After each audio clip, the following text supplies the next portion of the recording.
Hello student. आज की जो क्लास है वो बेसिकली डेटाबेस कंसेप्ट पे है माई एसक्यूएल, जो हमारे 11th आईपी के फाइनल एग्जाम्स में आने वाला है। यू ऑल नो एसक्यूएल बहुत इंपॉर्टेंट है हम लोग के लिए बिकॉज 30 मार्क्स का पोर्शन है आपका एसक्यूएल का। 30 मार्क्स आप सिक्योर कर सकते हैं। It's very easy to secure 30 marks अगर आपके थोड़े से कॉन्सेप्ट क्लियर हैं। Okay, let's start with the topic. जो सिलेबस है हमारा, सिलेबस क्या है आपका? यूनिट 3 है आपकी database concept and structured query language, जिसमें आपका डेटाबेस कंसेप्ट से स्टार्ट होता है, starting from the theory. Okay, क्या है आपका introduction to database concept and needs, database management, relational data models क्या होते हैं, टपल क्या है, कैंडिडेट्स की, all the keys are there, advantages of using SQL, SQL को आप क्यों यूज करते हैं, क्या एडवांटेजेस है उसके, डीडीएल, डीएमएल, डीक्यूएल लैंग्वेजेस हैं। उसके बाद से आपका प्रैक्टिकल पोर्शन स्टार्ट हो जाता है, like create database, create table, drop, alter, सारे commands, data query, D query, select queries, from, where, clause लगाना, between, data manipulation, insert, delete and update. सो ये जितना भी सिलेबस है मैं उसमें से मोस्ट इंपॉर्टेंट पार्ट्स जो है, जो रिपीटेडली क्वेश्चंस पूछे गए हैं, because this is the recap class, revision class type है हमारी। सो उसमें जितना पोर्शन हो सकेगा इम्पॉर्टेंट वो मैं कवर अप कराने की कोशिश करूंगी। उसके साथ हम कुछ एग्जाम्पल्स करेंगे ताकि जो थ्योरी हम पढ़ेंगे उसके बाद एग्जाम्पल्स करेंगे, हमारे कॉन्सेप्ट सारे क्लियर हो जाए। Okay, so let's start with the topic. Start with the theory. पहला है आपका introduction to database concept and its needs. हमें डेटाबेस की नीड क्यों पड़ी? ओके, किसी भी नए इन्वेंशन क्यों होता है? क्योंकि जो पुराना इन्वेंशन है अगर उसमें कुछ कमियां होती है तो उसको रेक्टिफाई करने के लिए हम कुछ नया इन्वेंट करते हैं। लाइक कोई पुराना फोन का मॉडल है, जब नया फोन का मॉडल आता है क्यों आता है? जो पुराने में जो भी कमियां हैं उसको दूर करता है, वो एक नया आता है। हमें लगता है कि ये चीज नहीं थी, उसको आपने इम्प्लीमेंट किया। पहले कीपैड वाले फोन्स आते थे, अब नाउ जो फोन्स है उसमें आप हर चीज कर सकते हैं। ओके, सो उसके कुछ डिसएडवांटेज थे, इसके कुछ एडवांटेज। सेम वे जो पहले आपका जो भी हम डेटाबेस यूज करा करते थे, जैसे नॉर्मल एक्सेल, एक्सेस, उसके बाद जो माई एसक्यूएल, एसक्यूएल जो डेटाबेसेस हैं वो क्यों आए? क्योंकि जो पुराने डेटाबेस थे उनमें कुछ कमियां थी। सो उन कमियों को हमने डीबीएमएस के या माई एसक्यूएल के थ्रू आपने ओवरकम करने की कोशिश की है। So the first topic is need of DBMS because of limitation of file system। जो हमारी फाइल सिस्टम की कुछ limitations थी उसको हमने कम करने के लिए DBMS को इंट्रोड्यूस किया। क्या क्या limitations थी, अब क्या कमियां थी हमारे फाइल सिस्टम में? बिकॉज एक्सेल में आप बहुत कुछ स्टोर कर सकते हैं, कुछ कमियां थी। सो क्या कमियां थी? Difficulty in excess. Difficulty in excess का सिंपली मीनिंग है कि डेटा जो है उसको रिट्राइव करना। आप एक्सेल में बहुत लार्ज अमाउंट का डेटा स्टोर तो कर लेते हैं, बस उस डेटा को रिट्राइव कैसे करना है, उस डेटा को फैच करना डिफिकल्ट था। ठीक है, एसक्यूएल में नॉर्मली आप एक सेलेक्ट क्वेरी लिखते हैं और मतलब 1000 ऑफ रोज में से आपको 5 रिकॉर्ड चाहिए, क्वेरी लिखी और वो डेटा फैच होके आ गया। ठीक है, कंपैरेटिवली एक्सेल में वो थोड़ा डिफिकल्ट होता है, या उसके अलावा जो भी पुराने सिस्टम से उसमें थोड़ा डिफिकल्ट होता है। Data redundancy. Redundancy means duplication. Okay, ये कई बार वैसे भी पूछा जाता है, what is data redundancy? So redundancy का मतलब क्या होता है? डुप्लीकेशन या repetition of data in many places. अगर एक से ज्यादा प्लेसेस पर डेटा रिपीट हो रहा है, और वो क्यों होता है? क्योंकि हमें पता ही नहीं चलता, हम उसमें कुछ कंस्टेंट, जैसे एसक्यूएल जब हम पढ़ेंगे तो हम एसक्यूएल में डेटा एंट्री के टाइम कुछ कंस्टेंट्स लगा सकते हैं, ठीक है, वो डुप्लीकेट डेटा ना ले उसके लिए। बट यहाँ ऐसा नहीं होता है। सो कई बार क्या होता है, एक ही नाम की एंट्रीज 2 बार हो रही हैं, या अलग अलग फाइल्स में वो डेटा डुप्लीकेटली स्टोर होता है। तो डुप्लीकेटली स्टोर होने का ड्रॉबैक क्या होता है आपका? मल्टीपल प्लेसेस पे अगर डेटा सेव है, मतलब एक नाम स्टूडेंट का अगर 3 प्लेसेस में है, स्टोर है, सो ड्रॉबैक है पहला तो आपका स्पेस रिक्वायर करेगा वो। सेकेंड ड्रॉबैक इज कि अगर एक स्टूडेंट का रिकॉर्ड 3 अलग अलग फाइल्स में है, आपने एक जगह सपोज आपके नेम में आपने चेंजेस कराए, स्टूडेंट का नेम था suppose Rajeev, RAJEEV। Okay, suppose आपका स्टूडेंट नेम था Rajeev, spelling was this. Now आपका कहना है कि आपकी स्पेलिंग ये नहीं थी, आपने रेक्टिफाई कराया कि आपके नाम की स्पेलिंग जो है RA JIV है। सो अगर आपका रिकॉर्ड 3 एक्सेल फाइल में है, सो तीनों जगह पे डेटा अपडेट होना चाहिए। तीनों जगह पे जहां RAJEEV है वहां RAJIV होना चाहिए। बट कई बार क्या होता है, हमें पता ही नहीं होता है कि कहाँ कहाँ है, तो वो तीनों फाइल्स एक जगह अपडेट हो जाता है, बाकी 2 जगह आपका रह जाता है। सो ये प्रॉब्लम भी आती है डुप्लीकेशन की वजह से। डेटा इनकंसिस्टेंसी, डेटा इनकंसिस्टेंसी वही चीज है जो अभी मैंने आपको समझाई कि अगर आपका डिफरेंट प्लेसेस पे डेटा स्टोर है, सो आपने एक जगह तो अपडेट कर दिया, दूसरी जगह पे अपडेट नहीं हुआ। अगर 3 फाइल्स में आपका रिकॉर्ड सेव था, उसमें से आपने एक जगह पे या 2 फाइल्स में अपडेट कर दिया और तीसरी फाइल में वो आपका अपडेट नहीं होने से रह गया, क्योंकि वो इंटरलिंक नहीं है, अलग अलग है। सो अलग अलग होने की वजह से वो आपका एक फाइल में अपडेट नहीं हुआ। तो when same data maintain in different place do not match, ठीक है। सो 3 फाइल्स में एक ही डेटा है, बट 2 जगह तो नाम अपडेट हो गया, 2 जगह तो आपका क्या है RAJIV कर दिया आपने, बट बाकी 2 जगह पे, एक जगह पे आपका RAJEEV है। सो जो इनकंसिस्टेंट डेटा हो गया ना, ठीक है। सिर्फ नाम ही नहीं, देयर आर लॉट्स ऑफ, जब किसी का सैलरी इंक्रीमेंट हुआ, वो आपने एक प्लेस पे अपडेट हो गया, दूसरी जगह नहीं हुआ, ठीक है, तो पता चला कि अगर उस वाली फाइल में से उठा के दे रहे तो उसको पुरानी सैलरी मिल रही है। सो ये जो प्रॉब्लम थी वो थी। उसके अलावा है आपका डेटा आइसोलेशन। आइसोलेशन वही है कि files are not interlinked. Files आपकी क्या होती है, सेग्रीगेटेड होती हैं, एक दूसरे के साथ लिंक नहीं होती। अगर लिंक होती तो ऑटोमेटिक है, अगर लिंक होती तो हमें 3 जगह अपडेट करने की जरूरत ही नहीं पड़ती एक्सेल के अलग अलग फाइल्स में जाके।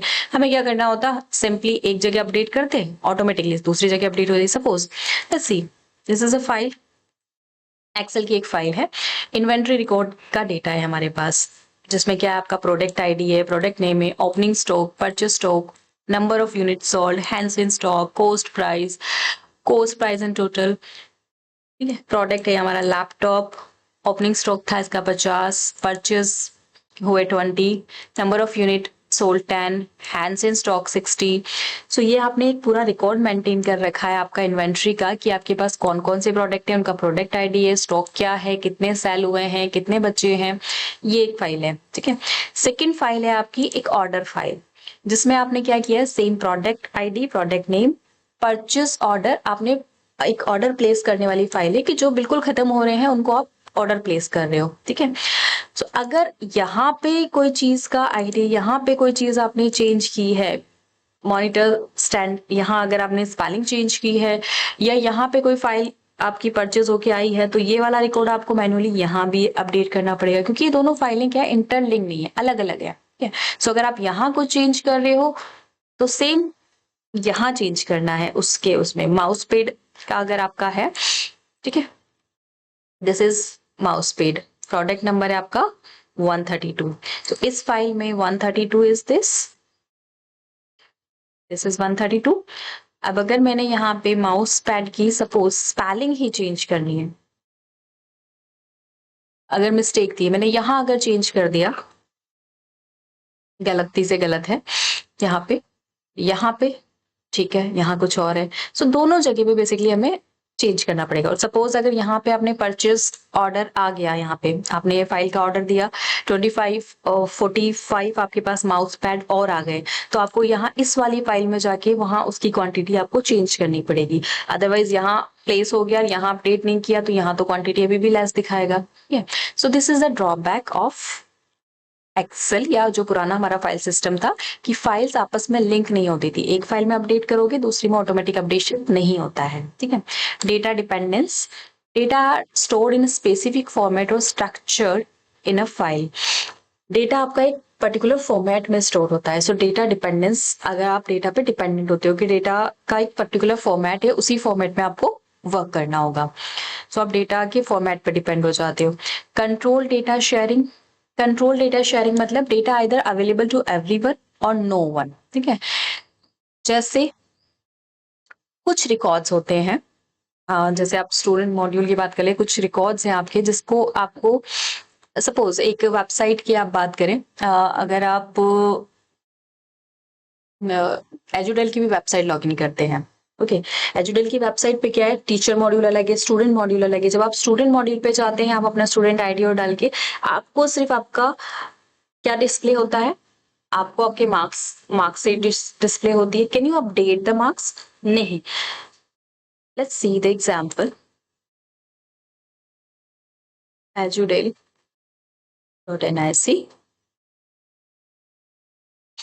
Now, this is the website जिसमें आपका है स्टूडेंट वाले पोर्टल पे अगर आप जाएंगे, स्टूडेंट पोर्टल पे स्टूडेंट मॉड्यूल में अगर आपने इंफॉर्मेशन दी आपके स्टूडेंट आईडी एंड पासवर्ड के अलावा, तो जो आप डालेंगे, ठीक है, आपको सिर्फ उतना ही डिस्प्ले होगा।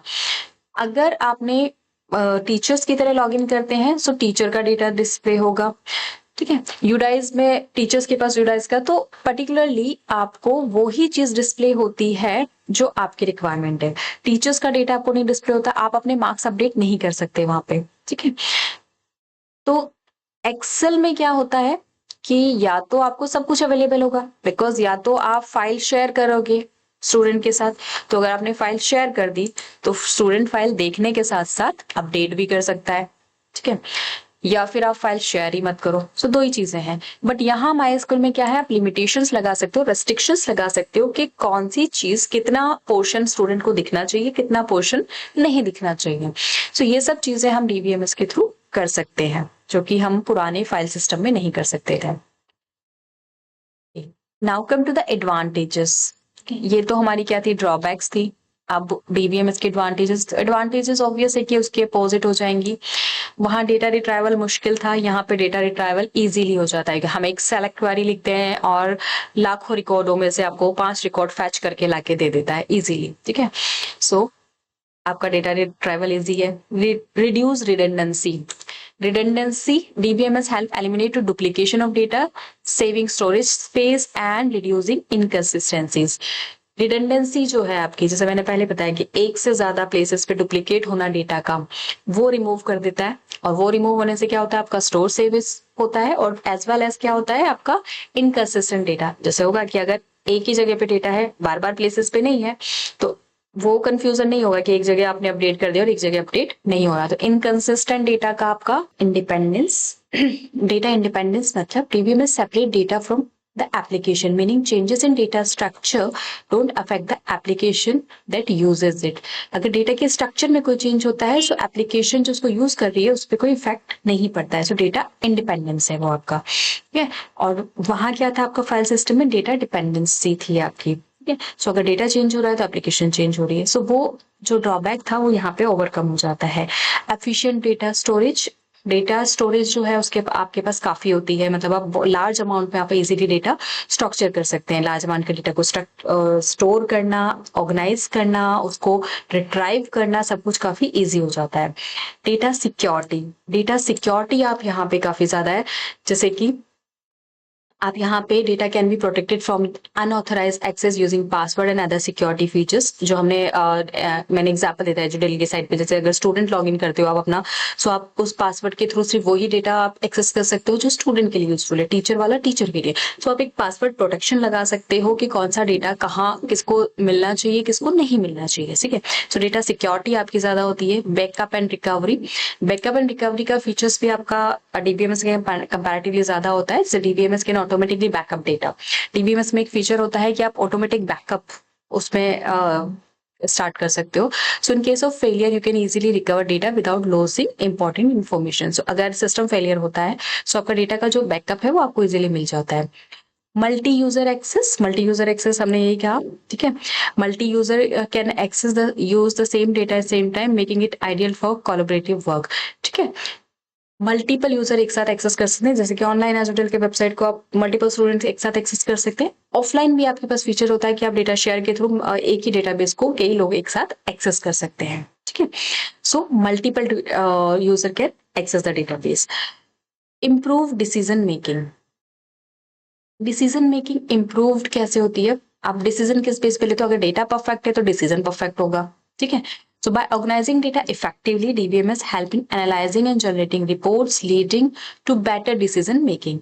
DBMS में क्या होता है कि एक तो आपका डेटा जो होता है इन डेटा इंटीग्रिटी की वजह से आपका data perfectly consistent accurate data है, और दूसरा वो ऑर्गेनाइज्ड फॉर्म में इतना ऑर्गेनाइज्ड होता है कि उसको देख के आपको पता लग जाता है कि आपको जो भी डिसीजंस लेने हैं कंपनी का, सपोज अगर कोई कंपनी है प्रॉफिट में जा रही है, लॉस में जा रही है, तो उसका सारा डेटा कि लास्ट 2026 में कितना प्रॉफिट हुआ था, वो आप इजीली एक क्वेरी के थ्रू एक डेटा को निकाल सकते हो।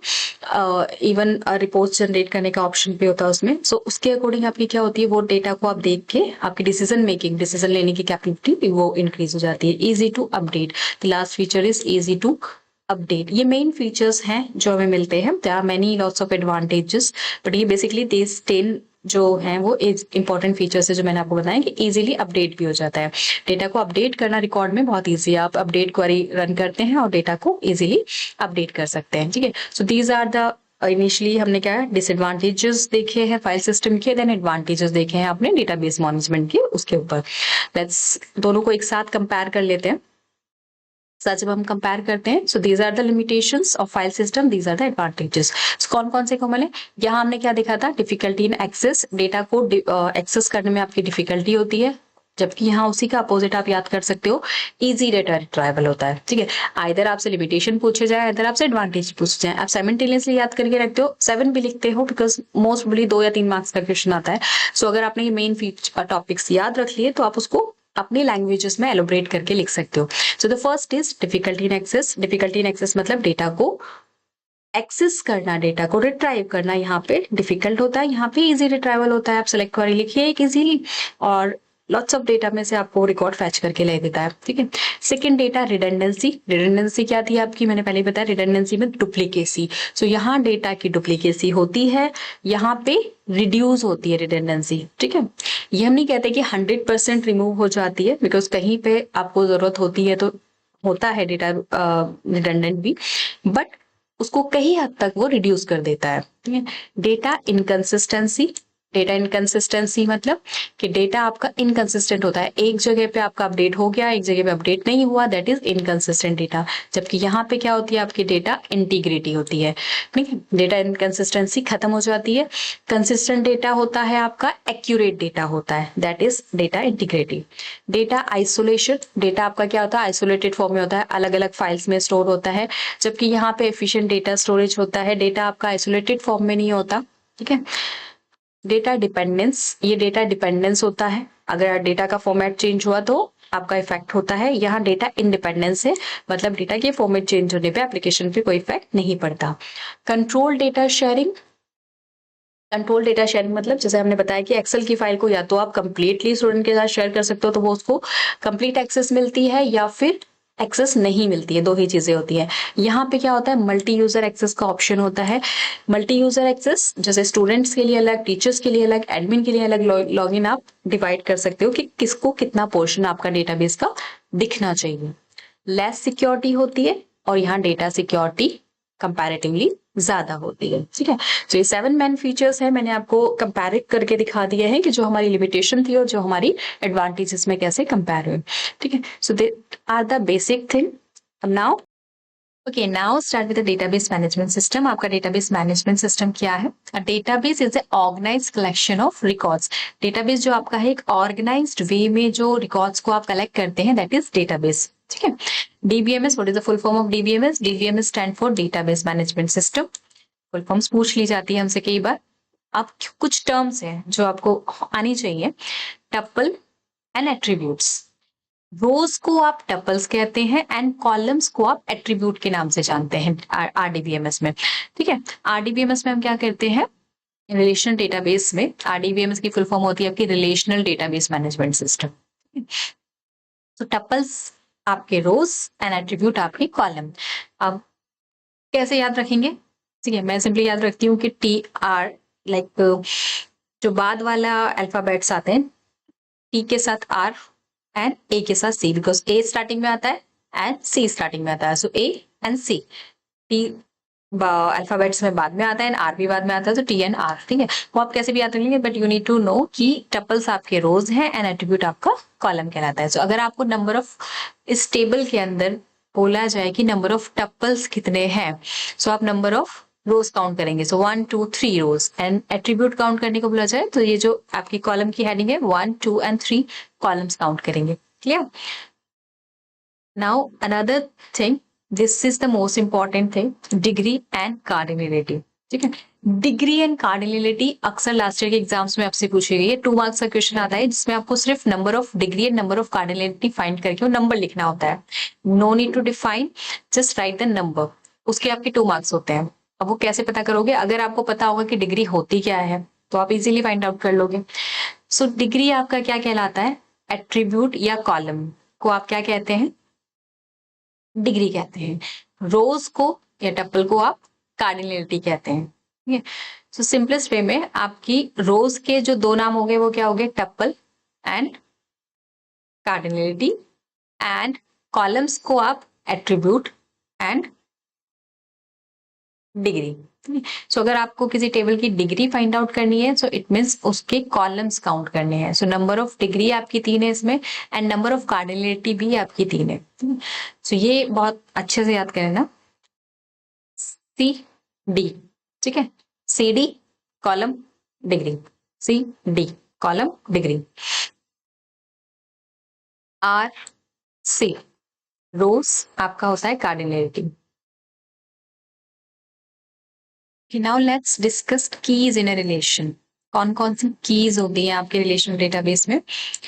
कीज आपका एक इंपॉर्टेंट टॉपिक है। की के बेसिस पे एक आध क्वेश्चन आपसे पूछ लिया जाता है। लाइक पहला की है आपका स्टार्टिंग विद द कैंडिडेट की। Candidate key as the attribute in a relation with distinct values, uniquely identified tuples eligible as primary key. ये की क्या होती है आपकी?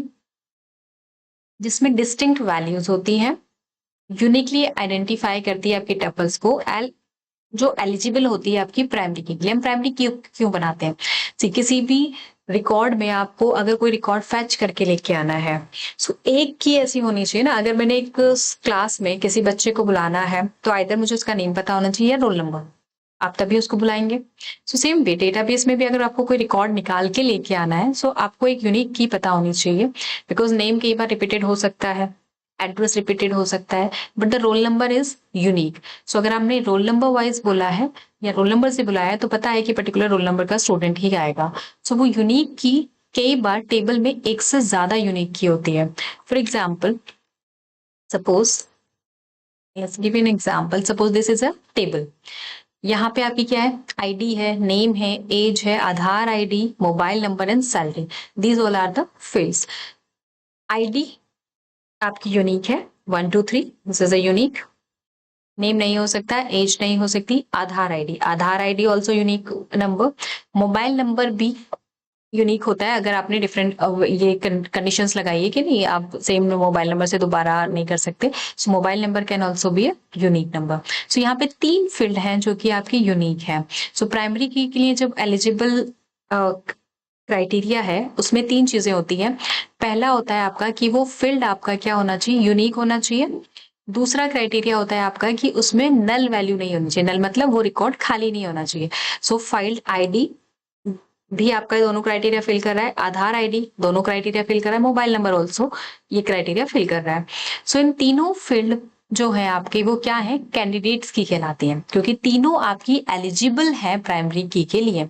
उसको आप ऐसे ही अज्यूम कर सकते हो। सिलेक्शन में नंबर ऑफ कैंडिडेट्स खड़े होते हैं किसी भी के लिए तो इट मीन्स वो एलिजिबल है इसलिए वो खड़े हुए हैं, बट फाइनली सेलेक्ट कौन होता है? Single candidate. सो यहाँ 3 कैंडिडेट्स की है, ठीक है, फॉर द प्राइमरी की।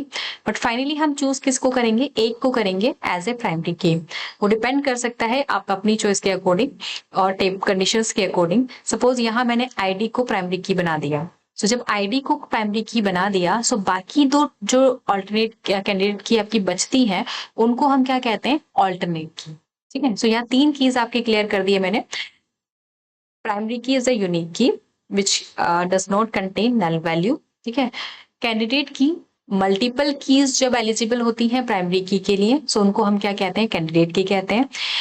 एक की को जब आप प्राइमरी की बना देते हैं जो दूसरी रिमेनिंग कैंडिडेट की है वो आपकी क्या कहलाती है? ऑल्टरनेट की कहलाती है। Clear?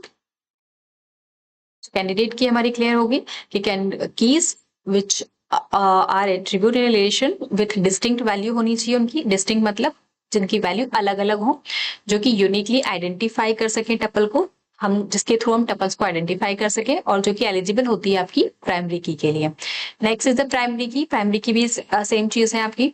It is a single attribute और ए सेट ऑफ एट्रीब्यूट। अब प्राइमरी की आपकी सिंगल भी हो सकती है और एक से ज्यादा एट्रीब्यूट भी हो सकता है। एक से ज्यादा एट्रीब्यूट कब होता है, जब कई बार कुछ चीज रिपीट हो रही है, तो हम क्या कहते हैं, कॉम्बिनेशन को आपका दो को आप प्राइमरी की तरह ट्रीट करते हैं। सो set of attribute chosen from the candidate की, ठीक है, एंड यूनिकली आइडेंटिफाई टपल्स, ये भी किस लिए यूज होती है, आपकी टपल्स को यूनिकली आइडेंटिफाई करने के लिए यूज होती है। The next one is alternate की, ये मैं आपको एक्सप्लेन कर चुकी हूँ। ऑल्टरनेट की इज अ कॉलम और set of column in a database that can uniquely identify each record but it is not the primary key, ठीक है, ये यूनिकली आइडेंटिफाई करता है रिकॉर्ड को, बट हम उसको क्या करते हैं, प्राइमरी की नहीं है वो, ठीक है। In the simpler term it is an alternative to the primary keys which can also uniquely identify the record but the database chosen the use a different column as a primary key, ठीक है।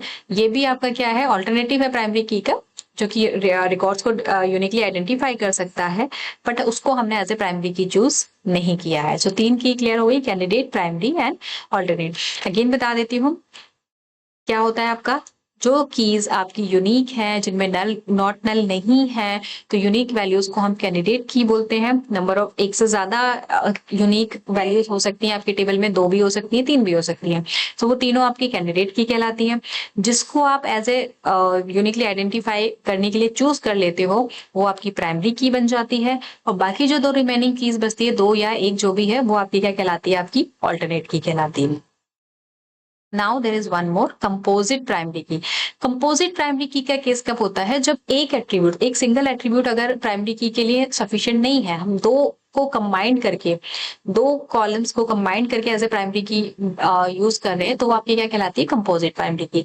अ combination of attribute that can serve as a primary key is known as composite primary key, ठीक है। जब एक से ज्यादा columns को आप एज ए प्राइमरी की यूज कर रहे हो, तो वो कंपोजिट प्राइमरी की हो गया। Now one important and last, foreign की। फॉरेन की बेसिकली जब आप 2 टेबल्स ज्वाइन करते हैं ना, तब जरूरत होती है। और फॉरेन की is a field in one table that uniquely identify a row of another table. So basically एक टेबल की जो प्राइमरी की होती है, दूसरी टेबल में हम उसको फॉरेन की तरह यूज करते हैं। It create a link between 2 tables by referencing a primary key in another table. The purpose of a foreign key is to ensure that the data is consistent and to establish a relationship between the 2 table. अगर आपको दोनों table को link करना है, जो हम linking की बात कर रहे थे, जो कि रिलेशन डेटाबेस में आप जो अर्लियर आपका डेटाबेस था, फाइल सिस्टम में एब्सेंट था, वो हमने यहाँ इंटरलिंकिंग जो इंट्रोड्यूस की है, वो इंटरलिंकिंग के लिए आपकी क्या होनी चाहिए, दोनों टेबल को यूनिकली लिंक, किसी से तो आप लिंकिंग करोगे ना, सो वो लिंकिंग जो हुई है वो फॉरेन की से हुई है। सपोज यहाँ पे आपकी 3 टेबल्स हैं, इसमें सिर्फ टेबल्स की हेडिंग दी है। एक टेबल है आपकी स्टूडेंट टेबल, जिसमें roll number, S student name, student date of birth, guide है। दूसरी टेबल है आपकी गार्डियन, जिसमें GID, G name, G phone and address है। एंड तीसरी टेबल है आपकी attendance, attendance table, roll number and attendance status. So यहाँ आपका रोल नंबर प्राइमरी की है स्टूडेंट में, सेकंड में आपका GID प्राइमरी की है गार्डियन में, एंड अटेंडेंस में आपकी अटेंडेंस डेट प्राइमरी की है। पर जब आप लिंकिंग करेंगे, तो आपने क्या किया, यहाँ स्टूडेंट की जो प्राइमरी की थी, आपने अटेंडेंस वाली टेबल पर उसको कैसे यूज किया, एज अ फॉरेन की यूज कर रहे हैं, ठीक है। और यहाँ स्टूडेंट में, गार्डियन में जो आपकी प्राइमरी की है GID, उसको आप स्टूडेंट में एज अ फॉरेन की यूज करते हैं। सो this is use for linking of 2 different tables.